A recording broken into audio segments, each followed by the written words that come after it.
Bendiciones a todos en este nuevo espacio que hemos denominado el poder de Dios, donde estamos instruyendo al pueblo para que la mano de Dios pueda obrar en sus vidas. Veníamos hablando en los videos anteriores de la sanidad interior, la sanidad que Dios hace cuando llega a nuestra vida.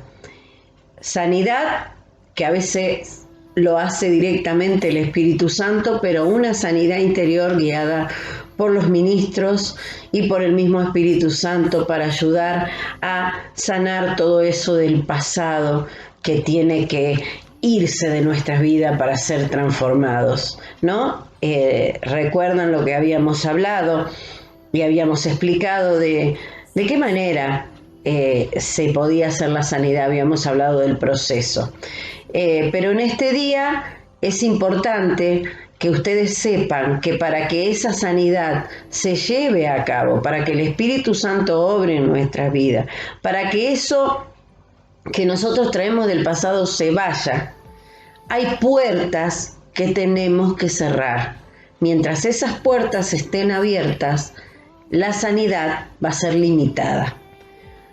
Por eso queremos, a través de la palabra de Dios, explicarte cuáles son esas puertas que debemos cerrar.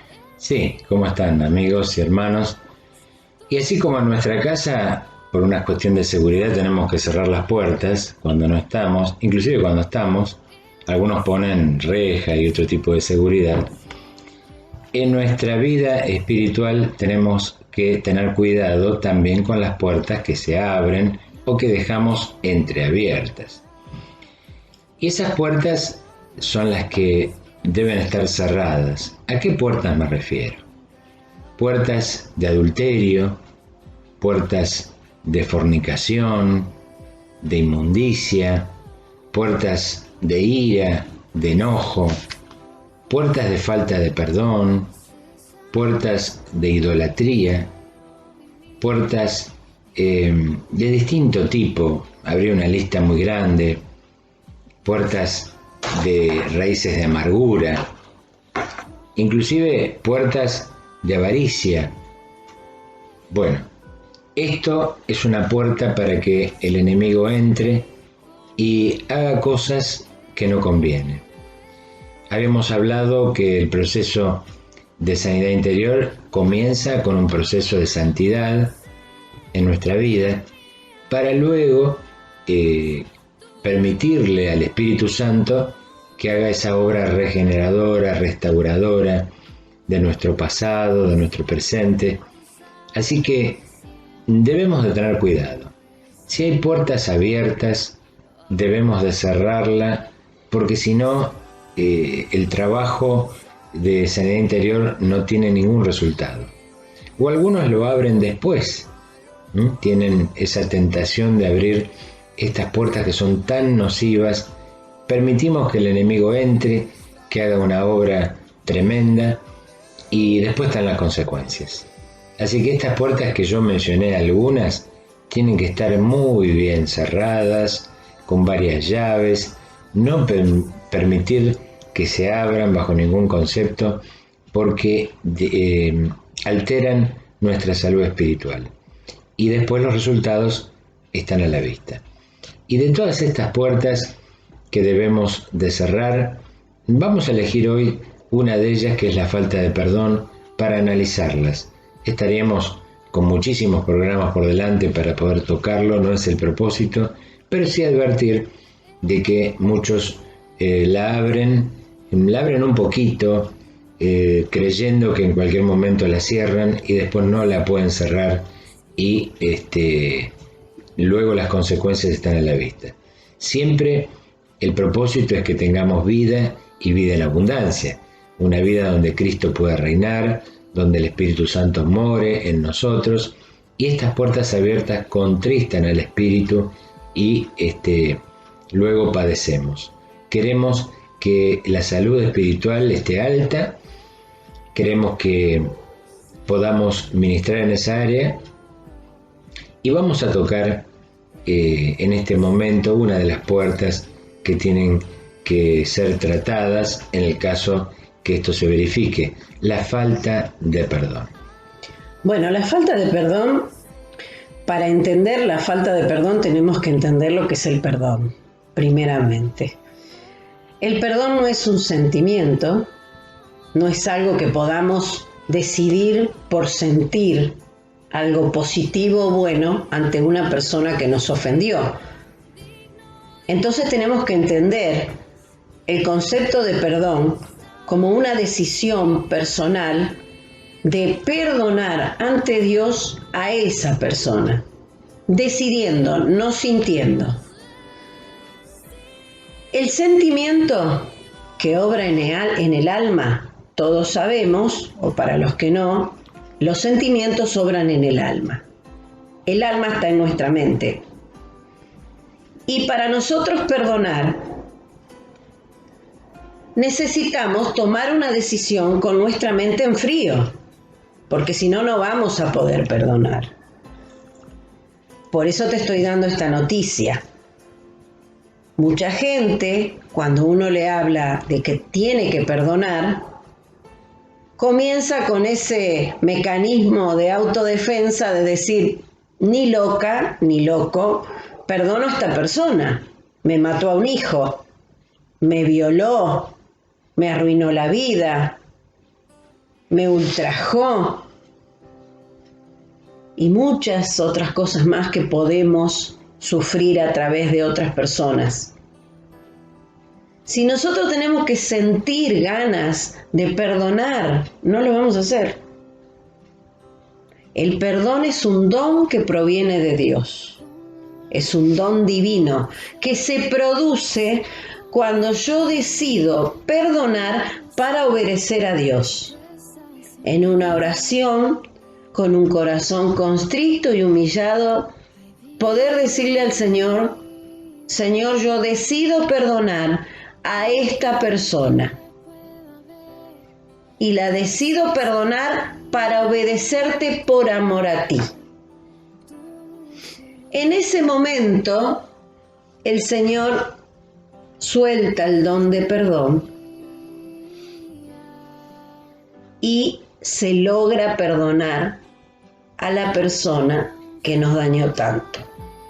Ahora, ¿qué pasa en ese momento? En ese preciso momento, donde nosotros tomamos esa decisión y hacemos esa oración diciéndole a Dios que decidimos perdonar. En ese momento se produce algo de golpe y amamos de golpe a esa persona. No. El don del perdón viene hacia nosotros y Dios empieza a obrar. Y en un día determinado, pasado un tiempo determinado que Dios decide, comenzamos a ver a esa persona con otros ojos y nos damos cuenta que algo pasó, algo sobrenatural venido de Dios, pasó dentro de nosotros y nos damos cuenta que hemos logrado perdonar. Pero este proceso del perdón es necesario. La determinación es necesaria, no solo para el perdón, sino para cerrar todas las otras puertas. Debemos ser personas determinadas a hacer la voluntad de Dios. Si no nos determinamos a nosotros mismos, no podemos corregir lo que tenemos que corregir. Determinarnos a cumplir con lo que Dios nos está diciendo. Determinarnos a perdonar. ¿Por qué? Y es muy sencillo. Porque si no vas a estar todo el día y toda la vida atado a esa persona que te lastimó mientras que esa persona vive su vida tranquilo y ni se acuerda de lo que te hizo. O se puede acordar, pero vagamente. Entonces, ¿vale la pena que no perdones? ¿Vale la pena que sigas atado a alguien porque no decidís perdonar? Eso puede pasar para la gente que no tiene a Dios, pero la gente que tiene a Dios y puede recibir el don del perdón se tiene que determinar a decidirse a orar y decirle, Señor, decido perdonar. Muchas veces necesitamos el apoyo de un ministro de Dios, un pastor, un líder, para poder confesar ese perdón a esta persona. Y a través de la oración de los líderes, Dios derrama su poder. Pero también lo podemos hacer solos, con Dios. Con Dios. Decidiendo cambiar, determinándonos a cambiar. La palabra determinación, pastor, yo me acuerdo que cuando yo descubrí, cuando Dios me dio esta sabiduría a través de una enseñanza que recibí, yo anoté en un papel muy grande la palabra determinación en la cocina de mi casa, y mis hijas, que ahora son grandes, todavía se acuerdan y tienen grabada esa palabra, porque si no te determinás en el camino del Señor a hacer su voluntad, no vas a poder. ¿Y cómo podés? Pidiéndole a Dios que derrame sobre tu vida un espíritu de dominio propio. Pedíselo. El Señor te dice: todo lo que me pides te lo daré, en el nombre de Jesús. Y Señor quiere que tengas dominio propio, y tiene un espíritu de dominio propio para derramar sobre tu vida, y que puedas con todas estas cosas tan difíciles que sin Él no podríamos nunca. Ahora, muy bien, como decía la pastora, algunos vienen y dicen: pastor, yo no puedo perdonar porque me hizo tal o cual cosa. Y realmente las razones que tienen son verdaderas, porque han hecho cosas terribles, como también habíamos mencionado. Pero el perdón es posible en ese proceso que estuvo relatando la pastora Adriana. Y además es necesario, porque la misma Escritura advierte las consecuencias de la falta de perdón. Y te quiero leer en San Marcos, capítulo 11, versículo 24 en adelante. Dice: por tanto, os digo, que todo lo que pidiereis orando, creed que lo recibiréis y os vendrá. Dice el Señor: y cuando estéis orando, perdonad si tenéis algo contra alguno, para que también vuestro Padre Celestial que está en los cielos os perdone a vosotros vuestras ofensas.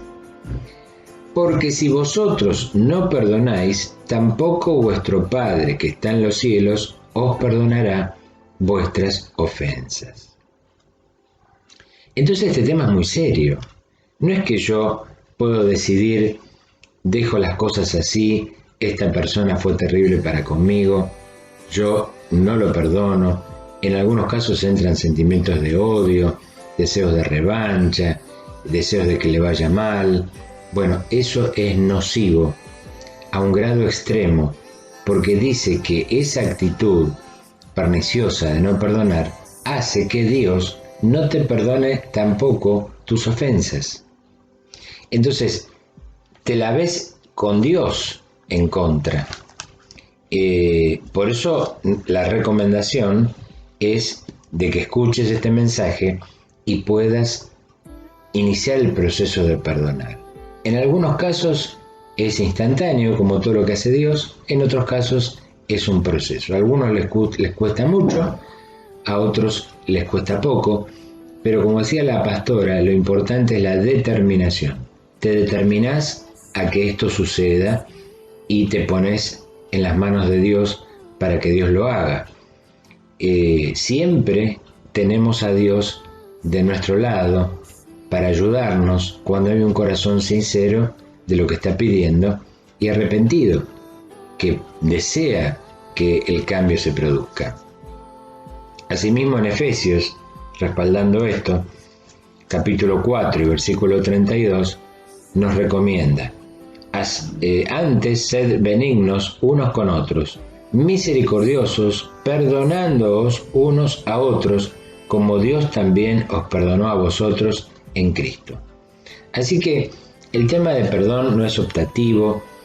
Si la puerta de la falta de perdón está abierta, es una vía para que no puedas ver la mano de Dios en tu vida, en tu familia. Las oraciones tienen estorbo.